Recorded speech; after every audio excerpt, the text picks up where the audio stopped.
All right. Hey, everybody. It's Alex. And I'm Matt. We're here at Powder7 World Headquarters in Golden, Colorado, and we are running through our 2023 Buyer's Guide, our top picks for the year. Right now we're focusing on big mountain skis, so this could be anything kind of in that 100 to 112-ish underfoot area, a lot of times called Freeride skis, but really on the kind of wider side of all mountain, on the narrow side of powder skis, so it gives you plenty of platform for kind of dealing with big mountain terrain, you know, skiing off-piste and things like that without being so wide that it's kind of relegated to just powder. Totally. And a lot of us here at the shop love to talk about these skis, and we use them as all mountain skis in our personal lives. Totally. We like to chase powder. So the first pair of skis is the QST 106 from Salomon.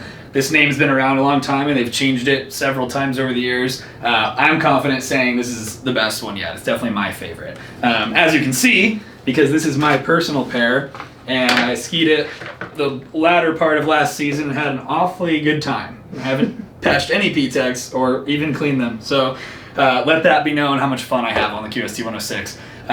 Salomon's newest iteration of this packs the same Freeride rocker profile and tapered tips as previous versions. You can see a pretty low camber underfoot, deep rocker lines, a directional shape in the tails helps this ski lock into long turn shapes and ski fast, so it doesn't feel unpredictable or loose in a bad way. It feels loose where you can easily release the tips and smear, but if you need to lock into like some sketchy conditions or a steep line, I've always felt super supported on the 106. Under your foot, you've also got Salomon's double sidewall, a little bit of extra reinforcement for more torsional rigidity.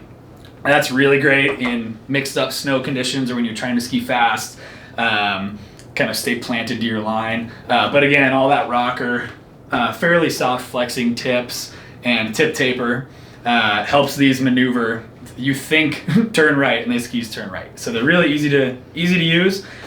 Cork, damplifier, tips and tails, absorb vibrations, keep the ride super smooth. These skis have a really nice suspension. Overall, they're a really well-balanced ski. So I like skiing them on groomers, and I like skiing them in trees, back bowls. I had them at Silverton in Colorado on a big powder day last year, and they definitely floated above their 106 waist, which was sick. Also on my pair here is the Strive binding from Salomon. So it's a lighter weight Alpine version, kind of styled like the Shift, but don't think Shift when you think Strive. Lots of elastic travel, low profile for pretty good power transmission. Not as much to say about bindings of skis sometimes, but I really like the feel of the Strive on the QST and recommend it for a whole lot of skiers for this season. Yeah, they make a good pair. Next up, we've got perhaps the most hyped up ski for 2023, the new Bent 110. So this is going along with the whole new kind of Bent collection for this year. We've got the original Bent Shetler 120, the Bent 100, and now a 110 and a 90 as well. The 110 is going to ski, even though it's between the 100 and the 120, it's going to ski a little bit more like a 120 than the 110. It's got a very similar, very heavily rockered and centered, almost like kind of twin tip shape to it.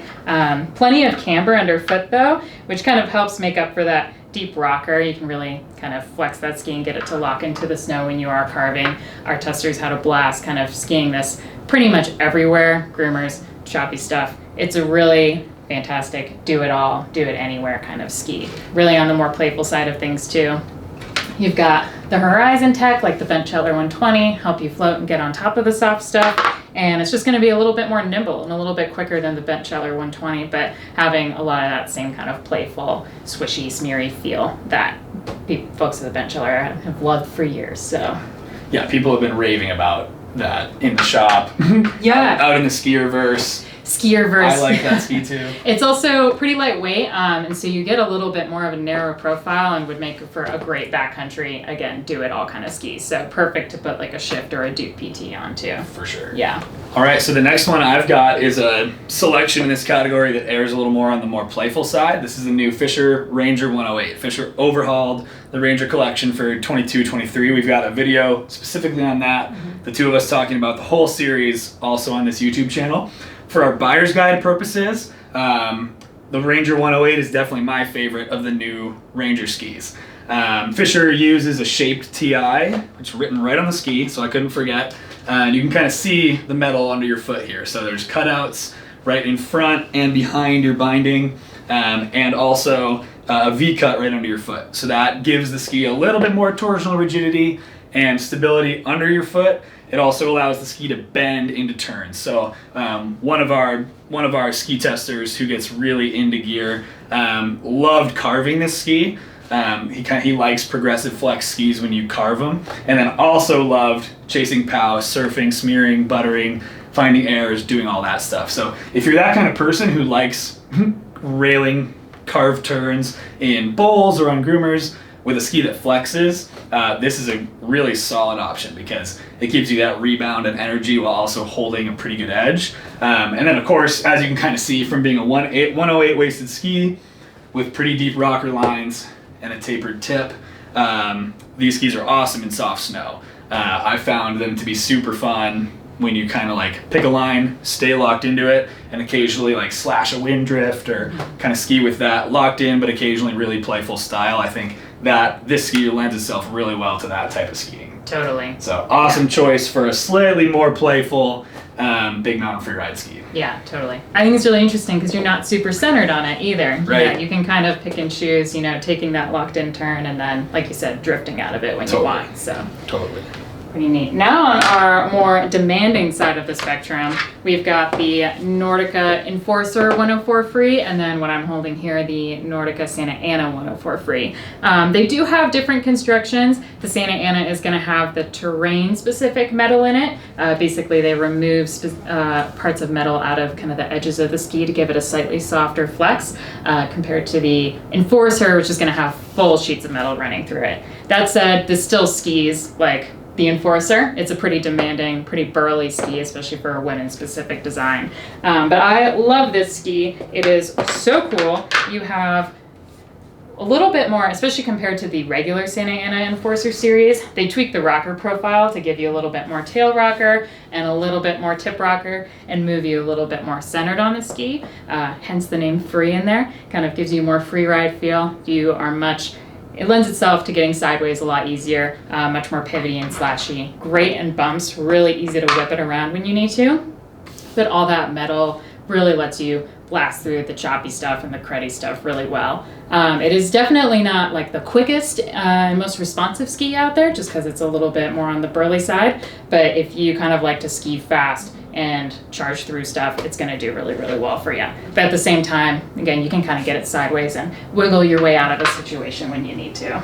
Yeah, I think all those comments, even though they're different constructions, cross over pretty well to the 104 Enforcer Free. Mm-hmm. Yeah. Yeah, totally. Another big time shop favorite. Yeah. In that more demanding side. Mm-hmm. Definitely. Yeah. So the next one I've got is from Icelantic, right down the road here in Golden.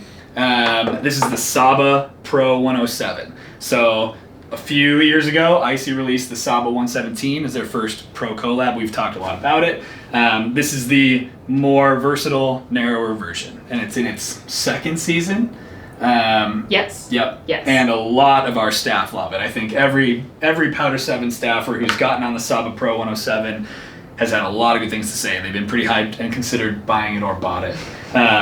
Biggest talking point about the Saba is a fully rockered ski in 2022, so there's not as many of these anymore, but this is an awesome one. So Icy uses the Poplar core.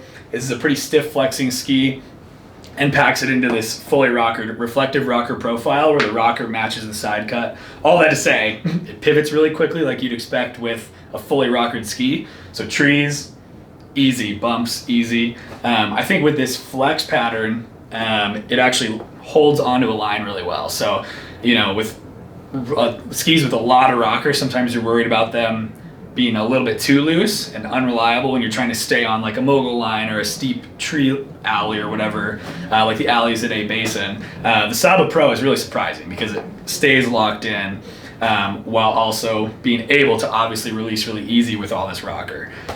So same construction, men's version to women's version, the Nia, which is the 105. Mm-hmm. And the Saba Pro 107 is definitely an interesting ski, where especially if you already have, I guess, more of a traditional ski in that category, a lot of people like to add the Saba for a little bit of sizzle, a little bit of zest in their quiver. Flair. Yeah. Lots of fun. Yeah, there's also the first Saba that came out before the 107 was the 117. So if you are interested in looking for something full rocker that's a little bit wider, that's a great option too. Yes, absolutely. Bomb-proof 3-year warranty on all Icelantic skis as well. Yeah. Cool fact of a lot of smaller USA handmade skis. Yeah, usually pretty durable. Yeah. They hold up to Matt's skiing pretty well. Yes. It's a disaster. The next one we got, we chose this as a familiar favorite. This has been a shop favorite for a little while. This is the Volkl Revolt 104. We talked about the Revolt 121 in our powder video as well, and it just continues on with the Big Mountain collection too. So this is a little bit softer flexing than the Revolt 121, a little bit more playful, a little less stout, but our testers who skied this really loved how it felt in the air. So I'd say of all the skis we're looking at, leans a little bit more in the freestyle stuff. So if you like to go out, pop off of stuff, add a little bit of spin, add a little bit of flair to your ski line, this is a great option. Pretty interesting rocker profile. It's very deep but kind of low slung, very typical of Volkl. So it stays kind of low to the ground and is very swishy and slashy and able to kind of nimble its way through things. But yeah, great for stomping landings. Like I said, a little bit softer flexing, but still supportive for those kind of for those stomps and things. I don't think Volkl could make a noodle if they tried. Definitely not. Yeah, it's no noodle underneath you, but if you do like to play around a little bit more, great option. Right on. So our last subcategory to Big Mountain Freeride is our 2023 spotlights. So I have to apologize. The 2023 version of the Black Crow's Atris couldn't make it today. We don't have the new version yet, so we're pulling out the 2022 version so we can talk about the ski. We've had the Atris forever. It's been a staff and customer favorite for a long time, and now Black Crow's is switching it up for 2023. Keep in mind, again, this is not the 2023 ski. So the 2023 version is a little bit narrower. This is 108 underfoot. That is 105 in the new version. They softened up the flex a little bit, moved out the contact points. We've got a full review on the blog, as well as a first look video where we talk about that 2023 version. So more content to consume there. But the Atris has always been a go-to playful freeride ski that is super versatile. It always has floated powder better or bigger than its waist width, I would say. And that's definitely true of this 108. I think it's also true of the new 105 waisted version. I think between the two, having skied both a lot, this previous version feels a little bit more drifty, whereas that new version with that slightly narrower waist feels a little bit more comfortable locking into carved turns. It's a little bit snappier. I think it will still drift side to side in bumps or trees, but I think it gives you a little bit more confidence when you're having to stay on your skis and attack a fall line, especially in like roughed up conditions. It's awesome. It's definitely more playful, on the more playful side. So I talked about the QST 106. I think the new Atris feels a little bit more playful than the 106. The 106 is a little more balanced across the whole spectrum of terrain and speeds and turn styles and everything. Atris feels poppy, smeary, playful, but still enough versatility to kind of match that 105 wider all mountain / narrower big mountain vibe. Yeah. So Atris Birdie for 2022-23 matches the construction of the men's version with a little bit different top sheet. Yes, slightly prettier top sheet. Well, agree to disagree. And then the last ski we're going to talk about is the Line Blade Optic 104, another ski that couldn't quite make it here yet today. We're still waiting on that 2023 gear to get here, but we definitely wanted to make sure we talked about it because it was a huge favorite from the ski test. We loved it. So the 104, the new Blade Optic series is going to take kind of different things from different line skis. So for the Blade Optic, you've got kind of the shape of the Vision series with the metal from the Line Blade, kind of toned down a little bit and tweaked a little bit to make it perfect for kind of free ride, off-piste skiing and things like that. You get really deep rocker lines, so it's very easy to get sideways, and the metal just really helps smooth things out when you run into rougher snow conditions or on icy patches or on groomers and things like that to give you greater versatility when the stuff isn't quite as soft out. But it's definitely super duper playful. We loved kind of jumping off of stuff with it. One of the guys here at the shop who loves to kind of butter and things was able to get on the tips really easily on them. So they're a great option for people who are looking to play around a lot, but need something that's still supportive at speed or for variable snow conditions. Yeah, when I skied it, I said, like, thank God there's metal in this ski. Yeah. Like, it shouldn't be one really. We had a couple testers who felt like it was a little bit burly. They had come from the 96 and then jumped on the 104. So keep that in mind. I didn't really feel that way. I felt like if it didn't have metal, it would be kind of scary. And so rather than the metal being like intimidating or overly aggressive, I think it really just evens out that ride and makes it supportive while also being super fun. Yeah, just there to help you out. Yeah. The Blade Optic's going to come in a 92. That one doesn't have metal in it, so your super playful option, 96 and 114. That 96 is definitely going to be a lot quicker for bumps and trees and things like that, as the 104 is going to give you a little bit more platform for stability. Yeah. All right, so that's our roundup of 22, 23 big mountain free ride skis. Lots to be stoked about. Yeah, there's a lot of new stuff for 2023, so we're pretty psyched. All of this stuff will be kind of fleshed out in our buyer's guide up on the Liftline blog, linked down below in the description. We've got some tester notes in there and some quotes, so a lot more stuff to dig into if you want to learn more about any of these skis.